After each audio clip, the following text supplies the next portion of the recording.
On KTN News, the man respected and loved in equal measure. Let's move on. Is President Uhuru Kenyatta losing grip of his Mount Kenya backyard, or is the routine of political chaos in the region just a product of defiance against the president's warning against Ali campaign? Well, this is the question facing analysts and Kenyatta's allies alike after the Sunday chaos in Murang'a that left 2 people dead. Now, tonight, our political affairs reporter Mwangi tilts the spotlight on the populous region and explains why all top 2022 presidential contenders are jittery about the political activity in the region that has produced 3 of the country's 4 presidents since independence. If there was ever any man whose intonation and mood of his Kikuyu speech would almost threaten to excommunicate any spirit of rebellion across the vast Mount Kenya slopes, then it has to be one Mzee Jomo Kenyatta. His characteristic raw emotions and zeal to speak out his mind when things appeared not right in his home turf, seemingly now revitalized in his son Uhuru Kenyatta on his final term as president. Mikoreno to dhurete tuleta siasa. Matigecirie nie ndikihe kiao.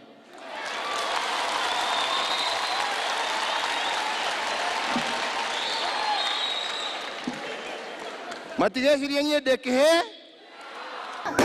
Yet Kenyatta could be facing the worst rebellion on his own backyard if this chaos in Murang'a preceding his Deputy President William Ruto's Sunday visit are anything to go by.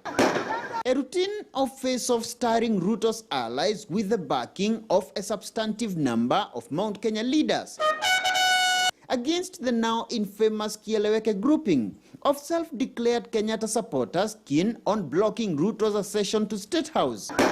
This routine of nasty clashes between the 2 groups in the region, climaxing what lately appears to be the open defiance against Kenyatta's recent call for no politicking yet, ironically right at his own Mount Kenya backyard. But we as leaders should live above all these situations and be able to come together, first of all, united together and rally our people towards a certain cause. But what does the future hold for the populous region, famous for massive voter turnout and a near homogeneous voting pattern that almost always guaranteed it of a slot on the high table? Reeling from a flopped attempt to push the now famous one man, one vote, one shilling campaign at the Senate county revenue sharing debacle, top Mount Kenya strategists have been banking their hopes on rallying as many other regions as possible behind the soon-to-be unveiled Building Bridges initiative. A strategy analysts argue could be either to stake a fresh claim on more resources to the mountain on the basis of population, or to have a leader from the region on the power-sharing table of the projected expanded executive to be birthed by the BBI, including the premiership. Kenyatta has already ruled out extending his grip on power. And with no outright heir apparent from the region, Ruto, like all other 2022 presidential hopefuls, have been staking a claim on the 6 million-plus mountain votes, threatening to split the traditionally politically homogeneous region. We think it is time Kenyans rewarded the long years of the struggle of Raila Amolo Odinga. They owe it to him. It's like Mandela. It's a Mandela moment. If the people of Mount Kenya region are so persuaded that Raila Odinga is the best candidate, we shall vote for him. But he must come and talk to us himself.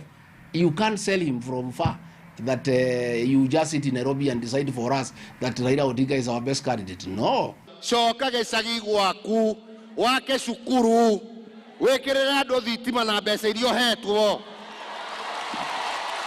tiga guko guthiuruka gitweraga uri ukaneneha gutire kundu gathie utari na andu aya. While whipping his troops back to order is inevitable, the raging political climate and uncertainty certainly pose a major test for Kenyatta as he ponders his next move. Mwangi, KTN News in Nairobi.